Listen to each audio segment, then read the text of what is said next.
नमस्कार साथियों, जोश आईएएस पीसीएस में आप लोग का स्वागत है। मैं राहुल आप लोग के लिए बीपीएससी एईडी एग्ज़ाम को देखते हुए बीपीएससी के द्वारा अपने अलग अलग एग्जाम में जितने भी क्वेश्चन पूछा गया उसको एनालिसिस करवा रहे थे। तो आज हम लोग आपके लिए मोटर व्हीकल एग्जामिनेशन का क्वेश्चन लेके आया हूं और उसमें आज 50 क्वेश्चन करने वाले हैं, ताकि आप लोग को ये पता चल सके कि बीपीएससी अपने एग्जाम में आने वाले एग्जाम में किस तरह का क्वेश्चन सेट करने वाले हैं। तो ये आपका तभी पता चलेगा जब आप बीपीएससी के प्रीवियस ईयर क्वेश्चन को अच्छे से चलते हैं।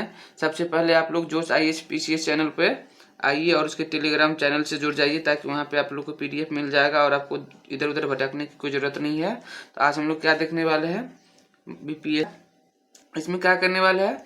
और सबसे बात अपने दोस्तों के साथ भी शेयर कर दीजिए, क्योंकि ऐसा सेशन पहली बार हम लोग आप लोग के लिए लाए हैं, ताकि आप लोग को ज़्यादा से ज़्यादा क्या हो सके, फ़ायदा हो सके। तो चलिए ज़्यादा टाइम न लेते। नंबर 1 में आपसे क्या बोला जा रहा है, सर्कल को क्या लिख रहा है, RICELC उससे उसी प्रकार संबंधित है जिस प्रकार स्क्वायर से संबंधित है। देखो क्या किया गया, पहले जो 3 लेटर है उसको क्या कर दिया गया है। देखो 1 मिनट को, पहले जो 3 लेटर है उसको क्या कर दिया गया, रिवर्स कर दिया गया है। CIR को क्या लिख दिया है, IRC लिख दिया है। फिर CLE को क्या लिख दिया, ELC लिख दिया। तो सेम उसी प्रकार तुमको ढूंढना है यहाँ पे। SQU को क्या लिख देना है, UQS लिख देना है और ERA लिख देना था। आपका ऑप्शन क्या हो जाएगा, डी हो जाएगा। चलिए क्वेश्चन नंबर 2 की ओर चलते हैं। क्वेश्चन नंबर 2 में देखिए क्या करना है। 3 से 7 गया, 7 से 15 गया, 15 से 31 गया, 31 से 63 गया। तो क्या किया गया, देखो तो यहाँ पे देखो 3 को क्या किया है, 2 से गुना करके प्लस में 1 ऐड कर दिया है। सेम पैटर्न देखो, 7 को 2 से गुना करके 1 ऐड कर दिया है तो 15 आ गया, और 15 को 2 से गुना करके 1 ऐड कर दिया गया तो कितना आ गया, 31 आ गया है। तो इसे 63 गया, 31 को 2 से गुना करके 1 कर दिया तो 63 आ गया है। 1 मिनट को पेन पतला कर लेते हैं थोड़ा सा। हाँ, तो इसी प्रकार 63 को करो 2 से गुना और प्लस में 1 ऐड कर दो तो कितना आ जाएगा बताओ। 2 6 2 12, 126 प्लस में 1 127। आपका आंसर क्या हो जाएगा, सी हो जाएगा। चलिए क्वेश्चन नंबर 3 की ओर चलिए। आपसे क्या पूछा जा रहा है, दया का एक भाई क्या है, अनिल है। तो दया का भाई क्या होगा, अनिल होगा। चलिए यहाँ पे दया आ गया मान लीजिए, तो यहाँ पे इसका भाई क्या आ गया, अनिल आ गया।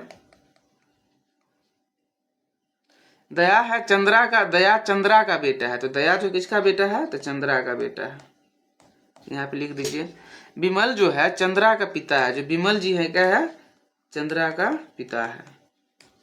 आपका ये भी समझ में आ गया। देखिए रिश्ते में विमल, अनिल विमल का क्या है, तो रिश्ते में जो है अनिल, तो अनिल के बारे में आपसे पूछा जा रहा है।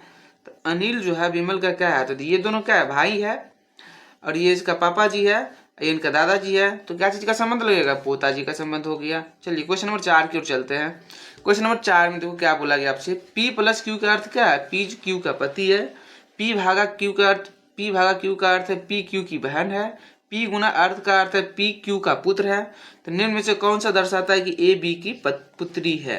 सबसे पहली बात है रिलेशन देखो, C गुना P, C गुना P में क्या बोला, P जो है Q का पुत्र है, तो यहाँ पुत्री का संबंध पूछ रहा है तुमसे। सी और ए और बी के संबंध में, ए और बी का ऑप्शन में देखो, ए और बी, तो पी भागा क्यू का बहन है, तो ये ऑप्शन तुम्हारा कैंसिल हो गया। देखो ए बी के पुत्री, ए बी, बी प्लस सी क्या बोला जा रहा है, बी जो है क्यू का पति है, ये भी ऑप्शन कैंसिल हो गया। देखो डी गुना बी, तो डी गुना तुम्हें किसे चाहिए, ए और बी में रिलेशन चाहिए, तो बी प्लस सी में देख लो। तो बी प्लस सी मतलब पी जो है क्यू की पति है, तो बी है जो सी का पति है। आपको क्या लगता है ये सही बात है, बिल्कुल गलत है। तो आपका ऑप्शन क्या बच गया, सिर्फ डी बच गया। तो बिल्कुल इजी क्वेश्चन था ये। चलिए क्वेश्चन नंबर 5 की ओर चलते हैं। क्या पूछा जा रहा है आपसे, क्वेश्चन नंबर 5 में आपसे ये पूछा जा रहा है, 6 व्यक्ति है ABCDF और दो पंक्ति में बैठा हुआ है।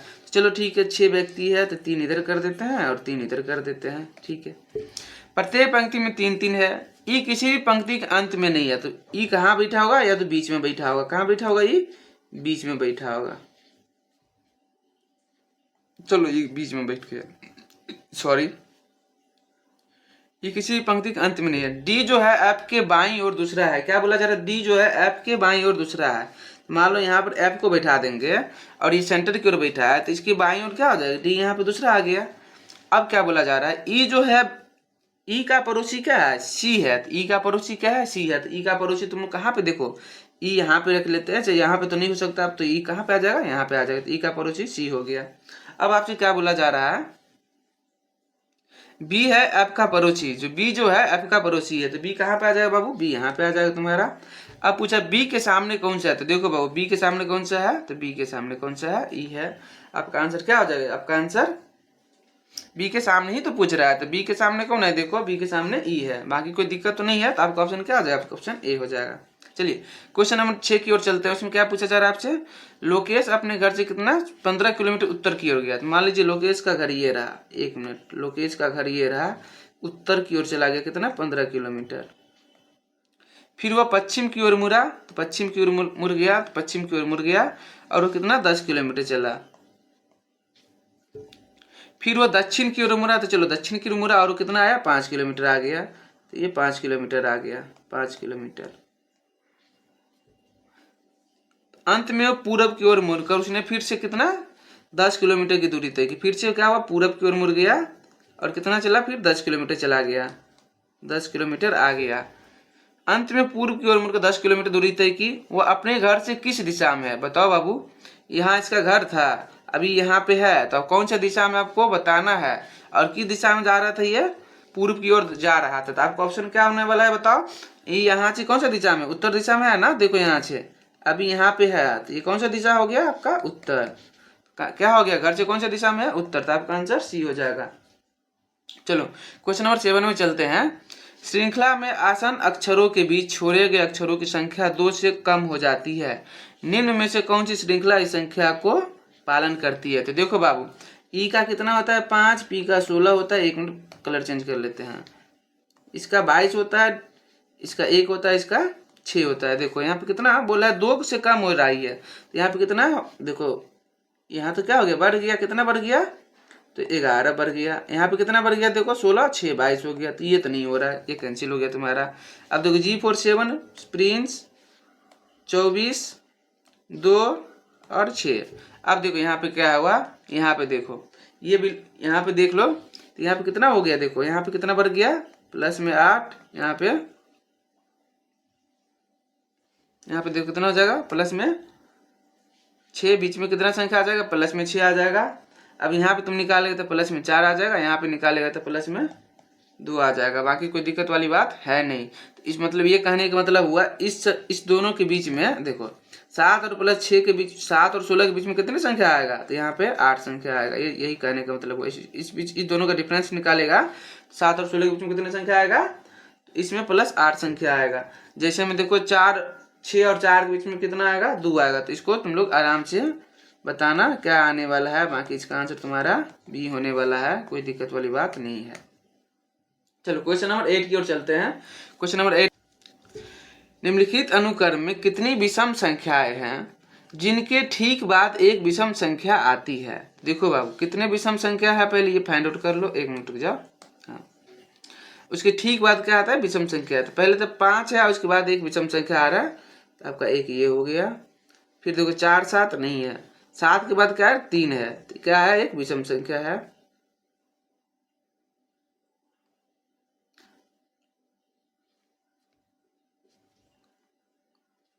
फिर 9 के बाद क्या है, 8 है, ये तो इवन संख्या हो गया। फिर 8 के बाद इवन हो गया, यहाँ पे देखो विषम संख्या के बाद विषम संख्या। देखो 6 के बाद 3 है, 3 के बाद 1 है, विषम संख्या के बाद विषम संख्या। 5 के बाद 8 है, नहीं और संख्या इवन हो गया, 6 3, 3 के बाद 8 नहीं, 5 के बाद 2, 2 के बाद 3, तो 1 2 3 4, और 3 के बाद 4, 9 के बाद 6, कहीं छूट रहा है देखो एक बार, 3 के बाद 8, हाँ 5 के बाद, 1 मिनट रुक जाना, फिर से काउंट करना पड़ेगा। हाँ 5 के बाद 1, 1 के बाद 4 तो नहीं होगा, 4 के बाद 7, 7 के बाद 3, ठीक है, 3 के बाद 9, हाँ देखो एक यहाँ पे छूट रहा था। 3 के बाद क्या हो रहा है, यहाँ पे 9, विषम संख्या के बाद विषम संख्या है, इवन संख्या, इवन संख्या और संख्या, 2 से 6, 6 से 3, 3 से 1, 1 से 5, एक यहाँ पे छूट रहा है देखो। हाँ अब तुम्हें फाइंड आउट हो जाएगा, बाकी तो तुम्हें कहीं नहीं लग रहा है, इवन इवन इवन इवन और देखो 1 2 3 4 5 6, तो कितना हो गया, तो आपका कितना हो जाएगा, 6 हो रहा है। चलो क्वेश्चन नंबर 9 की ओर चलते हैं। 9 में देखो क्या बोला जा रहा है तुमसे, दिए गए विकल्पों में से लुप्त संख्या को पहचानना है, तो लुप्त संख्या ज्ञात करना है। तो पहले देखो ट्रायंगल में क्या दिया है, 12 दिया है, 5 6 4, क्या करेंगे 5 को 6 से गुना कर देंगे और 4 से गुना कर देंगे, कितना हो जाएगा, 5 गुना 6 गुना 4 कितना हो जाएगा बताओ, 56 30 दूना 120 डिवाइडेड बाय 10। सेम प्रोसेस यहाँ पे करना, सेम प्रोसेस यहाँ पे, तो आपका आंसर कितना आ जाएगा? 32 आ जाएगा। कोई दिक्कत वाली बात नहीं है यहाँ पे। कितना आ जाएगा? 32। चलिए इस क्वेश्चन का आप लोग के लिए होमवर्क में दे रहे, बेसिक क्वेश्चन है, ज़्यादा टाइम नहीं देना इस क्वेश्चन में क्योंकि। चलिए क्वेश्चन नंबर 11 में चलते हैं। क्या बोला जा रहा है? करंट ईयर्स में, किस करंट ईयर में, मतलब चालू वर्ष की बात बोला है, किस भारतीय राज्य के एक उद्यमी ने 56वीं लाभ स्मृति चिन्ह को प्रदर्शित करते हुए कौन सा मोदी मोमेंट संग्रहालय की स्थापना किया था? तो बताओ तुम लोग, करंट का न्यूज है, तुम लोग बताओ इसका आंसर क्या होने वाला है। तो कौन सा राज्य किया था बताओ? ऑप्शन में क्या था? गुजरात, बिहार, मध्य प्रदेश और केरला। तो कौन सा होने वाला है? तो बिहार होने वाला है। चलो ठीक।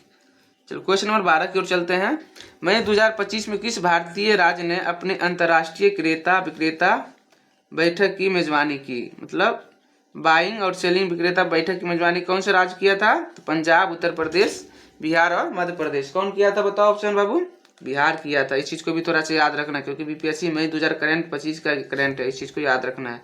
क्वेश्चन नंबर 13 की ओर चलते हैं। क्या पूछा जा रहा है देखो, फाइनेंस ईयर 24-25 में प्रधानमंत्री सूक्ष्म खाद्य प्रसंस्करण उद्यम औपचारिकरण, मतलब जिसे बोलते हैं PMFME योजना स्कीम बोलते हैं, कि कार्यान्वयन में कौन सा राज्य शीर्ष पर रहा? ये चीज भी बहुत ही अच्छा क्वेश्चन है, तो इस चीज को भी आप लोग थोड़ा सा याद रख सकते हैं। तो कौन सा राज्य रहा बताओ? ऑप्शन ए में क्या था? बिहार, मध्य प्रदेश, गुजरात और उत्तर प्रदेश। तो आपका आंसर क्या हो जाएगा बाबू? बिहार हो जाएगा। कौन सा राज्य रहा था? बिहार रहा था। इस चीज को याद रखना। और एक चीज यहाँ से ये पूछा जाएगा, ये कौन सा स्कीम है? तो सेंटर सेक्टिंग स्कीम है। एक मिनट रुको, हाँ, सेंटर सेक्टर स्कीम है। यहाँ से भी बीपीएससी क्वेश्चन पूछ देता है। PMFME कौन सा स्कीम है? तो सेंटर सेक्टर स्कीम है। इस चीज को भी थोड़ा सा याद रखना है। चलिए क्वेश्चन नंबर 14 की ओर चलते हैं। 14 में क्या पूछा जा रहा है? मई 2025 में, देखो मई से कितना क्वेश्चन पूछ लिया? 3 क्वेश्चन पूछ लिया। मई 2025 में बिहार के नालंदा यूनिवर्सिटी में क्या हुआ था? कुलपति का पद संभालने वाले श्री सचिन चतुर्वेदी किस क्षेत्र के विशेषज्ञ है? देखो बाबू, उस टाइम में क्या हुआ था? नालंदा यूनिवर्सिटी के कुलपति बनाया गया था। किन है? तो श्री सचिन चतुर्वेदी। तुमसे ये भी क्वेश्चन पूछ सकता है, श्री सचिन चतुर्वेदी बिहार के नालंदा यूनिवर्सिटी के कौन सा पद पे संबंधित है? ये चीज भी याद रखना। किसी से संबंधित है? कुलपति से संबंधित है। तो यहाँ पे क्या बोला गया? इतिहास से संबंधित थे, समाजशास्त्र के विशेषज्ञ थे, अर्थशास्त्र के या भूगोल के। क्या होगा ऑप्शन बताओ तुम लोग? किस चीज के संबंधित है? तो अर्थशास्त्र, मतलब इकोनॉमिस्ट के विशेषज्ञ थे। इस चीज को याद रखना है। बाकी इन्होंने क्या किया था? RIS के महानिदेशक भी है, जिसे अनुसंधान और सूचना प्रणाली बोलते हैं। RIS के महानिदेशक भी थे, अभी भी है RIS के महानिदेशक। इस चीज को क्या रखना है? याद रखना है। चलिए क्वेश्चन नंबर 15 में चलते हैं। हाल ही में किस राज्य सरकार ने, देखो, हीट वेव्स, सन स्ट्रोक्स और सनबर्न्स को राज्य असामान्य आपदा घोषित किया है? देखो ऑप्शन में क्या था? आंध्र प्रदेश, महाराष्ट्र, कर्नाटक, तेलंगाना। तो देखो जिस राज्य में सबसे ज्यादा गर्मी होने वाला, वहीं पे इस चीज को किया जाएगा। तो थोड़ा सा कॉमन सेंस लगा के भी इस क्वेश्चन को क्या कर सकता था? बना सकता था। तो चलो तुम लोग कमेंट सेक्शन में कमेंट करो क्या होने वाला है। आंध्र प्रदेश, महाराष्ट्र, कर्नाटक और तेलंगाना क्या होने वाला है? कौन सा राज्य किया था? तो तेलंगाना ने किया था। चलो क्वेश्चन नंबर नेक्स्ट की ओर चलते हैं। बाकी यहाँ से थोड़ा सा याद रख सकता है, जिसे राज्य असामान्य आपदा घोषित, जिसे SDRF भी बोलते हैं। इसमें क्या किया गया था? 4 लाख का क्या दिया गया था? अनुदान दिया गया था। इस चीज को थोड़ा सा याद रख लो। 16 में देखो, वर्ष 2025 में किस वित्तीय संस्थान ने अपनी स्थापना का 90 मतलब 90 बर्थ ईयर मनाया था? कौन सा था बताओ ऑप्शन? कौन सा बैंक था? यूनियन बैंक ऑफ इंडिया, एक मिनट रुको, bank of India, reserve bank of India, central bank of India. कौन था? RBI। चलो तुम लोग कमेंट सेक्शन में कमेंट करना RBI की स्थापना कब हुआ था? RBI की स्थापना कब हुआ था? तो याद रख लेना 1 अप्रैल 1935 को। इसी टाइम क्या किया गया था? एक डाक टिकट चलाया गया था, विशेष डाक टिकट। क्या चलाया गया था? विशेष डाक टिकट चलाया गया था। किस चीज के उपलक्ष्य में? 19th फाउंडेशन बर्थडे के सेलिब्रेशन के संबंध में विशेष डाक टिकट चलाया गया था। चलिए क्वेश्चन नंबर नेक्स्ट की ओर चलते हैं, ज्यादा टाइम ना लेते हुए। क्वेश्चन नंबर 17 में आपसे क्या बोला जा रहा है?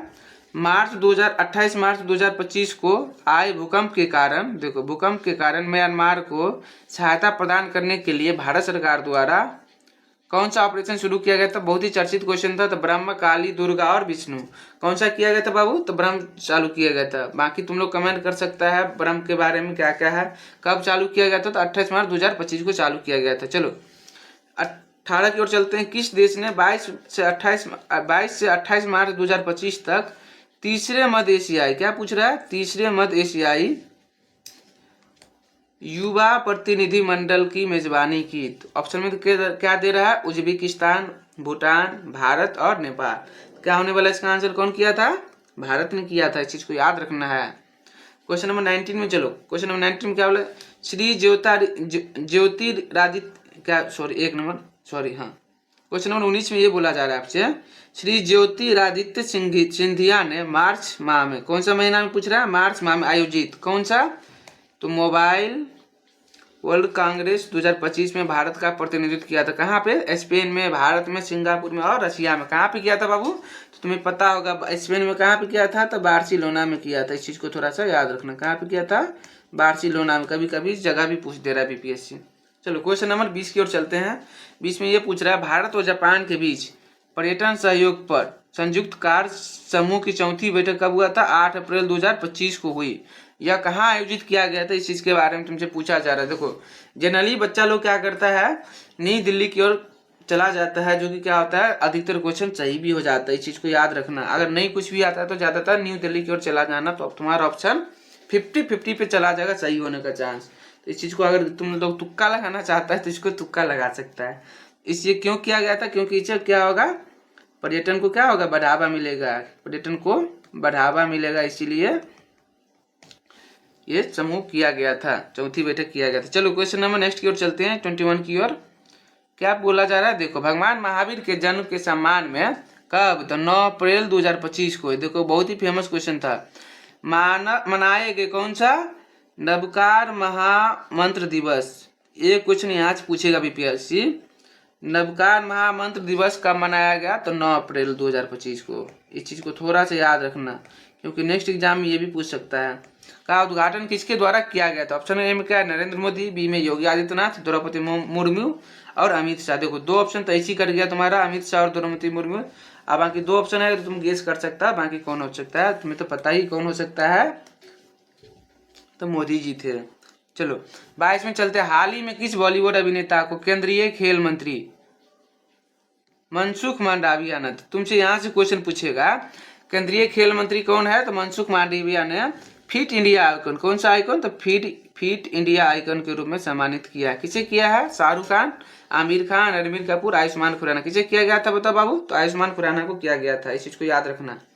चलो क्वेश्चन नंबर 23 में चलते हैं। इस वर्ष हैदराबाद में आयोजित प्रतियोगिता के 72वें संस्करण में मिस वर्ल्ड 2025 का ताज किसे पहनाया गया था? ये भी बेसिक क्वेश्चन है, तुम्हें याद होना चाहिए। क्रिस्टिलेना पिचेस्कोवा, ओपल सुचाता चुआंगश्री, मजाक कलाचदा और ऑरेली ओचाइम। किसको किया गया था? तो ओपल सुचाता चुआंगश्री को किया गया था। इस चीज को क्या करना है, आपको याद रखना है। और ये कहाँ की थी? तो ये थाईलैंड की थी। ये भी चर्चित क्वेश्चन था, न्यूज में बहुत ही करंट में उस टाइम चर्चित था। चलो खेलो इंडिया यूथ गेम 2025 बिहार ने कितने पदक जीते थे? बहुत ही फेमस क्वेश्चन है। कितना जीता था? 36 जीता था। आपको याद रखना, ये तो ऑलराउंडर था, आपको याद रखना ही पड़ेगा। इसमें 7 कितना था? स्वर्ण जीता था। और रजत कितना जीता था? 11 रजत जीता था। और बाकी जो बच गया तुम्हारा 8 कांस्य जीता था। इस चीज को क्या करना है, थोड़ा सा याद रख लेना है। बाकी चलो नेक्स्ट क्वेश्चन की ओर, 26 की ओर। 26 में क्या बोला जा रहा है आपसे? हाँ 25 पहले देख लेते हैं। हाँ 25 में ये पूछ रहा है आपसे, हाल ही में कौशल विकास एवं उद्यमिता मंत्रालय ने किसके साथ मिलकर महिलाओं के लिए AI करियर, क्या बोल रहा है, AI करियर शुरू किया? एप्पल के साथ, मेटा के साथ, गूगल के साथ, माइक्रोसॉफ्ट के साथ। किसके साथ किया था बाबू बताओ? माइक्रोसॉफ्ट के साथ किया था। इस चीज को याद रखना। AICO जिसे सेंटर ऑफ एक्सीलेंस भी बोलते हैं, यही पूछा जा रहा है। AICO मतलब AI मतलब क्या? Artificial intelligence centre of excellence के बारे में किसके साथ किया था? तो माइक्रोसॉफ्ट के साथ मिलकर किया था। और इसी में क्या किया गया था, कब किया गया? तो इस चीज को भी थोड़ा सा याद रखना, 2024-25 में किया गया था। और इसी के साथ क्या गया था? ग्रामीण डाक सेवाओं का भी ये किया गया था थोड़ा सा। चलो क्वेश्चन नंबर 26 में चलते हैं। विकसित भारत 2047 का अर्थ क्या था बताओ? आधुनिक भारत, विकासशील, विकसित भारत, सशक्त भारत। बहुत ही फेमस क्वेश्चन क्या है? विकसित भारत बनाना है 2047 तक। चलो क्वेश्चन नंबर 27 में चलते हैं। देखो कथन ए और कारण आर दिया है, तो वही तुमसे पूछ रहा है। कथन ए में दिया है प्रधानमंत्री किसान सम्मान निधि एक सेंट्रल सेक्टर स्कीम है जिसका 100% वित्त पोषण भारत सरकार द्वारा किया जाता है। इस योजना के तहत सभी भूमि धारक किसान परिवार को 3 समान किस्तों में प्रति वर्ष कितना 6,000 रुपया की आय सहायता प्रदान किया जाता है। तो देखा होगा तुम लोग गांव में बहुत चर्चित है ये वाला क्वेश्चन, क्योंकि प्रधानमंत्री किसान सम्मान निधि के तहत एक सेंट्रल सेक्टर स्कीम है, बिल्कुल सही बात है। और क्या आता है, इसको 3 किस्त में कितना 6,000 रुपया दिया जाता है, तो क्योंकि 4 महीना पे कितना देता है 2-2 हज़ार रुपया प्रोवाइड करवाया जाता है। तो क्या होगा, दोनों कथन सही है, बाकी इसमें कोई ज़्यादा इधर उधर वाली बात है नहीं। तो एक चीज़ तुम लोग कमेंट सेक्शन में कमेंट कर सकता है। चलो बाकी हम पूछते हैं नेक्स्ट क्वेश्चन में। देखो यहाँ पे क्या दिया है क्वेश्चन नंबर 28 में, एक तो तुम्हारे पास क्या दिया है, एक योजना दे दिया, सरकारी योजना है, और शुरू होने की तारीख दे दिया है। तो बीपीएससी ने क्या किया, इस क्वेश्चन को क्या कर दिया है, डिलीट कर दिया है। बाकी तुम लोग चाहते हो तो इस क्वेश्चन को थोड़ा सा कमेंट सेक्शन में कमेंट कर सकता है। ऐसे देखो, इसको अगर चाहता है तो पहले बात देखो, प्रधानमंत्री जनधन योजना कब स्टार्ट हुआ था, थोड़ा सा भी अगर बेसिक चीज याद होगा तो तुम लोग इसको आंसर कर सकता है। चलो तुम लोग बताओ कमेंट सेक्शन में क्या होने वाला है। बीपीएससी इसका आंसर इनमें से कोई नहीं दिया है, मतलब डिलीट कर ही दिया है, इसका मतलब कोई सही नहीं है। चलो क्वेश्चन नंबर 29 में चलते हैं। जब आर्थिक विकास में वृद्धि होगी तो राष्ट्रीय आय में, देखो सीधी सी बात है, तृतीयक में क्षेत्र का हिस्सा क्या होगा। जैसे में देखो आर्थिक विकास में क्या हो रहा है, वृद्धि हो रहा है, तो तुमसे पूछ रहा है राष्ट्रीय आय में तृतीयक क्षेत्र का क्या हिस्सा होने वाला है। तृतीयक क्षेत्र का बात कर रहे हैं तो इसमें क्या होता है, इसमें भी वृद्धि हो जाएगा। अगर तुमसे प्राथमिक के बारे में बात करता है, प्राथमिक के बारे में, और द्वितीयक के बारे में बात करता है, देखो प्राथमिक और द्वितीय, अगर तुमसे प्राथमिक की बात करते हैं तो प्राथमिक क्या होता है, घट जाएगा, और सेकेंडरी में क्या हो जाता है, कांस्टेंट रह जाता है, मतलब स्थिर रहता है। तृतीयक में क्या होता है, बढ़ जाता है, तो तुम्हारा ऑप्शन क्या हो जाएगा, बढ़ जाएगा। चलो 30 में चलो, निम्नलिखित में से कौन सा भुगतान संतुलन में चालू खाते की रचना नहीं करता है। देखो चालू खाते की रचना नहीं करता है, सीधी बात है, वस्तु के निर्यात में करता है भाई, वस्तु के आयात में करता है, एफडीआई और सेवाओं के आयात निर्यात में। कहाँ नहीं करता है, तो फॉरेन डायरेक्ट इन्वेस्टमेंट में नहीं करता है, एफडीआई में नहीं करते हैं, बाकी सब में किया जाता है। बिल्कुल सही आंसर हो गया। चलो 31 की ओर चलते हैं। 31 में आपसे क्या पूछा जा रहा है, देखो निम्न में से कौन ग्रामीण ऋण का संस्थागत स्रोत नहीं है। देखो तुमसे पूछ रहा है कौन सा स्रोत नहीं है, देखो घरेलू बैंकर्स मतलब ग्रामीण से संबंधित है तो है, व्यापारिक बैंक ये भी है। देखो व्यापारिक बैंक की बात कर रहे हैं तुमसे, तो व्यापारिक बैंक के बारे में थोड़ा सा 1 मिनट तुम लोग देखो, 1 मिनट रुकना पहले तो, हाँ पूछा 1 मिनट रुको। हाँ 31 में तुमसे क्या पूछ रहा है, निम्नलिखित में से कौन सा ग्रामीण ऋण का संस्थागत स्रोत नहीं है। तो देखो घरेलू बैंकर्स, व्यापारिक बैंक, ये तो व्यापारिक बैंक, प्राथमिक कृषि सहकारी ऋण समिति, क्षेत्रीय ग्रामीण बैंक। देखो बाबू, ये भी देता है, ये भी देता है, ये भी देता है, ये नहीं देता है। ये कौन सा है, घरेलू बैंकर, जिसे क्या बोलते हैं हम लोग गाँव घर में, साहूकार। ये कौन सा है, ये संस्थागत स्रोत नहीं है। तो आपका आंसर क्या हो जाएगा, तो इसीलिए आपका आंसर क्या हो जाएगा, इसीलिए आपका आंसर ए हो जाएगा। इस चीज को ध्यान में रखना है। चलो नई औद्योगिक नीति, मतलब नई औद्योगिक नीति 1991 का मुख्य प्रस्ताव क्या था। देखो इंडस्ट्रियल पॉलिसी, तुमसे क्वेश्चन, न्यू इंडस्ट्रियल पॉलिसी जिसे क्या बोलते हैं, न्यू इंडस्ट्रियल पॉलिसी, जिसे निप भी बोलते हैं। कुछ उद्योग को छोड़कर सभी उद्योग के लिए औद्योगिक लाइसेंस समाप्त कर दी गई थी। विदेशी पूंजी निवेश पर रोक लगाई जाएगी। तकनीकी जानकारी पर आयात प्रतिबंधित था। 100% तक क्या था, एफडीआई निवेश की सुविधा थी। तो क्या था बाबू, 100% यहाँ पर नहीं था, तो ये डेटा गलत हो गया। तो चलो एक चीज और बता रहा हूँ तुम्हें, हाँ और क्या बोला जा रहा है, तकनीकी जानकारी पर आयात प्रतिबंध, ये भी नहीं था। विदेशी पूंजी निवेश पर रोक लगाई जाएगी, ये भी नहीं था। तो एक ऑप्शन बच गया, कुछ लोगों को छोड़कर सभी उद्योगों के लिए क्या था, लाइसेंस समाप्त कर दिया गया था। इस चीज को याद रखना, क्योंकि यहाँ से क्वेश्चन बीपीएससी पूछ रहा है निप से 1991 से। भारत ने 2000 से भारत, 1 मिनट रुकना, 33 में क्या पूछ रहा है, भारत ने 2000 से 2024 के बीच शुल्क योग वस्तु पर औसत, क्या पूछ रहे तुमसे, औसत प्रशुल्क दर में कमी की है। कितना % से कितना % आया है, औसत प्रशुल्क दर में कितना परसेंट कमी आया है? 50 से 30% पे आया है, 48.9% से 17.3 पे आया है, 30% से लेके 20.4% पे आया है। इनमें से कोई नहीं।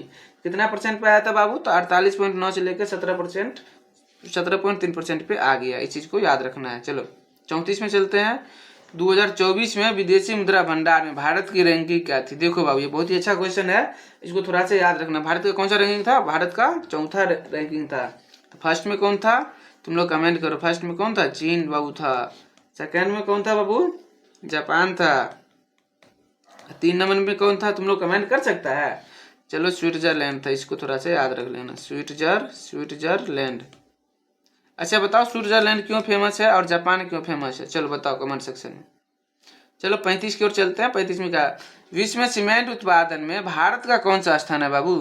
भारत का कौन सा स्थान है? प्रथम, द्वितीय, तृतीय, चतुर्थ। कौन सा स्थान है भारत का? द्वितीय है। प्रथम कौन है? तो प्रथम में कौन सा है? चाइना है। इस चीज को थोड़ा सा याद रखना। चाइना को चीना लिखा गया। 1 मिनट को। हाँ। क्या है? चाइना है। बाकी चलो तुम लोग 3 और 4 पे कौन है, इसको भी कमेंट में कमेंट कर सकता है। चलो राष्ट्रपति शंकर दयाल शर्मा का कार्यकाल क्या था? चलो तुमसे किसके बारे में पूछ रहा है? राष्ट्रपति के बारे में। तो राष्ट्रपति शंकर दयाल शर्मा का कार्यकाल क्या था? इस चीज को थोड़ा सा तुम लोग याद रख सकता है। कब थे बताओ? 2012 से 17 में था। उसके बाद 2007 से 12 में था। उसके बाद 1992 से 1997 में था। और 1987 से लेकर 1992 में था। कब था? तो 1992 से 1997 में। इस चीज को याद रखना। चलो क्वेश्चन नंबर 37 की ओर चलते हैं। तुमसे क्या पूछ रहा है? देखो आर्टिकल 368 बहुत ही फेमस आर्टिकल था। ऐसे हमेशा एक क्वेश्चन आता ही आता है, तो इसी को तुमको अच्छे से याद करना है। के तहत संविधान संशोधन के बारे में कौन सा सही नहीं है? देखो बाबू 368 तुमसे पूछेगा, आर्टिकल 368 किससे संबंधित है? तो संविधान संशोधन से संबंधित है। इस चीज को याद रखना। 3 बार 4 बार बता दिया हूं मैं अभी तक। तो ऑप्शन में क्या दे रहा है? विधेयक को संसद के किसी भी सदन में प्रस्तुत किया जा सकता है। विधेयक को विशेष बहुमत 2/3 उपस्थित और मतदान और कुल सदस्यता के 50% से अधिक द्वारा पारित किया जाना चाहिए। सदनों के मध्य असहमति होने पर ज्वाइंट सीटिंग, मतलब देखो यही तो नहीं होता है। संयुक्त बैठक बुलाई जाती है? नहीं बुलाई जाती है।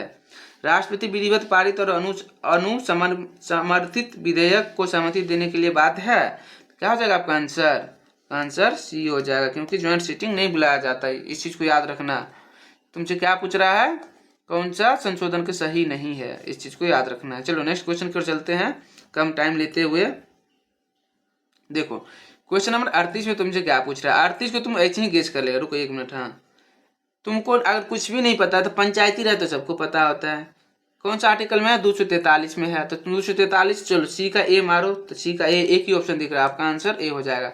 चलो बाकी निर्वाचन व्यवस्था से किससे संबंधित है? तो 324 से 329।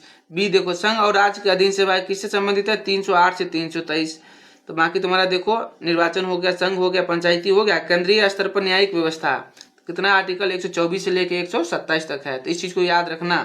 बीबी है, यहाँ से क्वेश्चन पूछेगा बीपीएससी फिर से नेक्स्ट एग्जाम में, तो ये आर्टिकल तुम्हें याद रहना चाहिए। चलो भारतीय संविधान की कौन सा सूची पूछ रहा है? 10वीं अनुसूची के बारे में तुमसे बात कर रहा है। 10वीं अनुसूची के बारे में बात कर रहा है, तो इस चीज को थोड़ा सा याद रखो। तो तुमसे पूछ रहा है राजभाषा, भूमि सुधार, दल परिवर्तन के विरुद्ध और पंचायती राज। तो देखो इसमें 10वीं अनुसूची से कौन संबंधित है? तो दल परिवर्तन के विरुद्ध संबंधित है। पंचायती राज कौन से संबंधित है? कौन सा अनुसूची से है? चलो कमेंट सेक्शन में तुम लोग कमेंट करो कौन से संबंधित है, बताओ बाबू।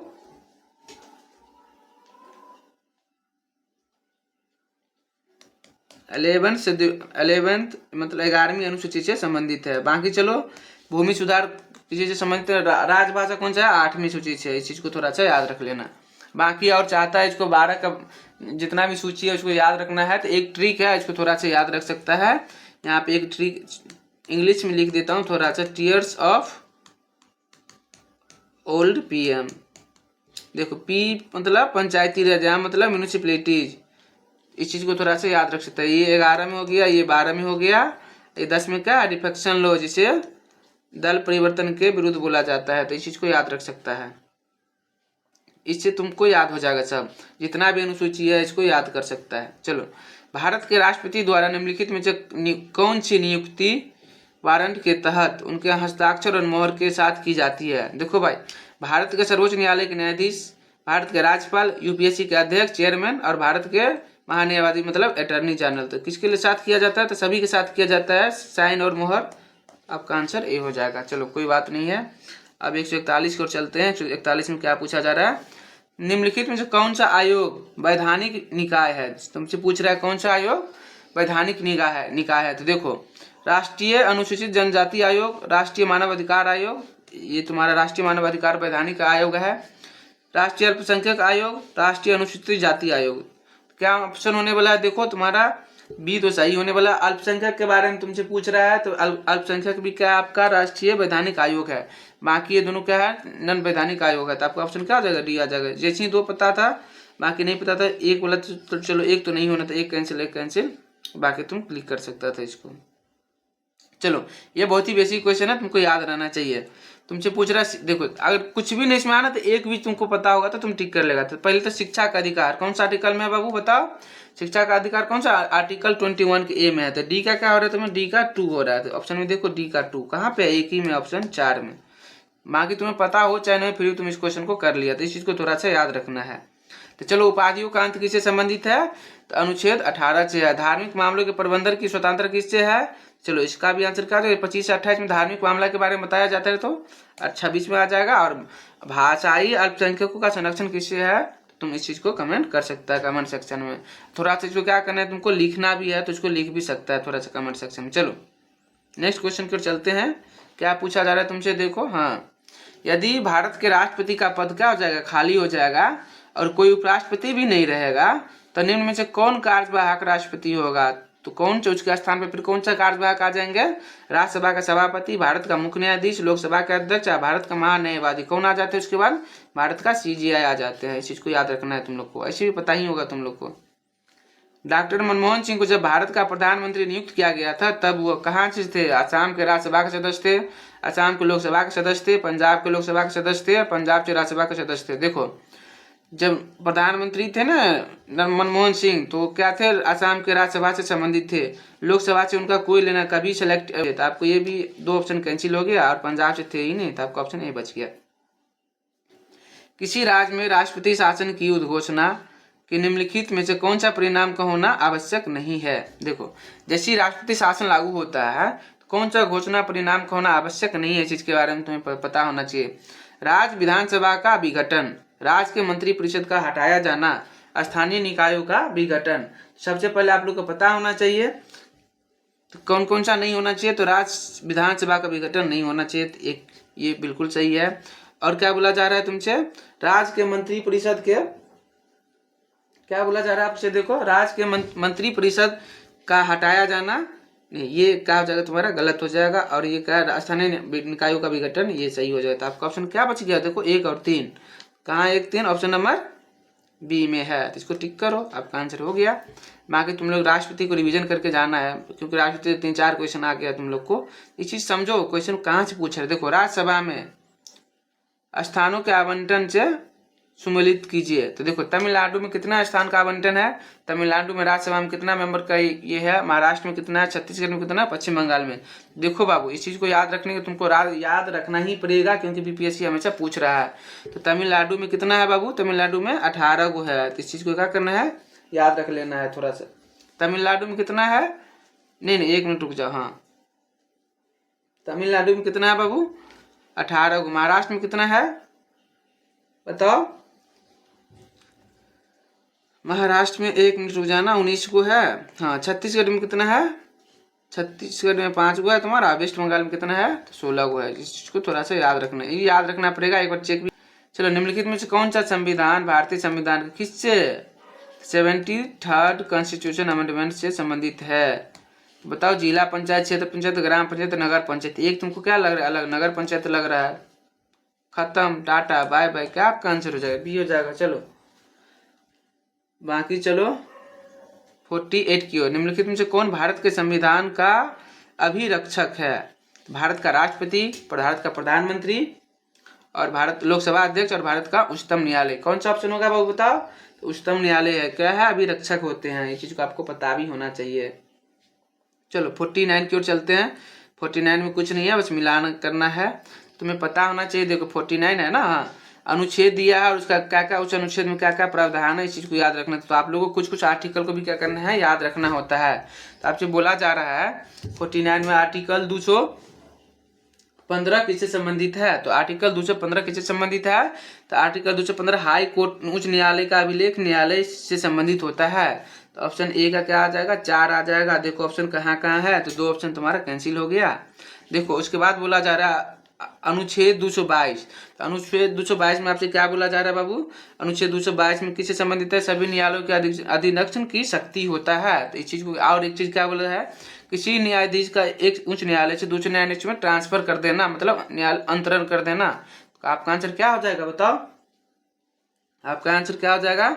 222 में क्या होता है, किसी न्यायाधीश का एक न्यायालय से, एक उच्च न्यायालय से दूसरे न्यायालय में क्या अंतरण कर देना। तो आपका ऑप्शन क्या हो जाएगा, आपका ऑप्शन ए हो जाएगा। बाकी कोई दिक्कत वाली बात नहीं है। 50 की ओर चलते हैं। निम्नलिखित में से कौन सा उच्चतम न्यायालय की आरंभिक अधिकारिता में आता है।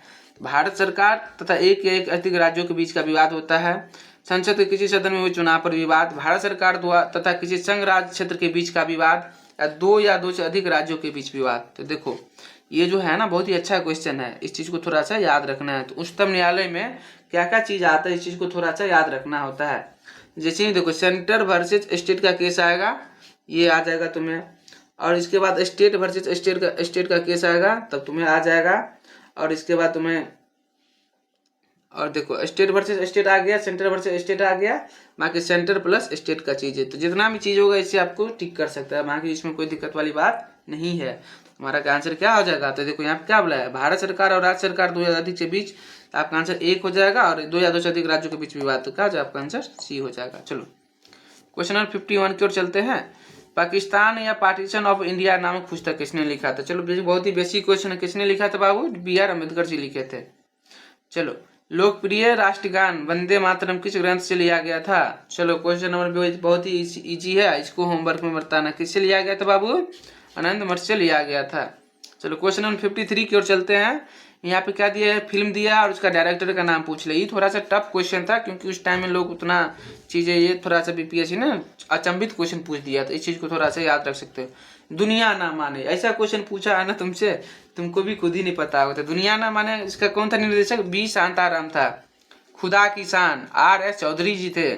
सिंगर बाबूराव पेंटर थे। अछूत कन्या फ्रांस ऑस्टेन थे। आपका आंसर क्या हो जाएगा बाबू, आंसर ए हो ही जाएगा। बाकी नेक्स्ट क्वेश्चन में आप नेक्स्ट सेशन, अगला सेशन का पीछे चैनल से जुड़ जाओ, बाकी अपने दोस्तों के साथ शेयर करो। बाकी जो भी डाउट है, कुछ भी समझ में नहीं आ रहा था, कमेंट सेक्शन में कमेंट भर भर के कमेंट करो।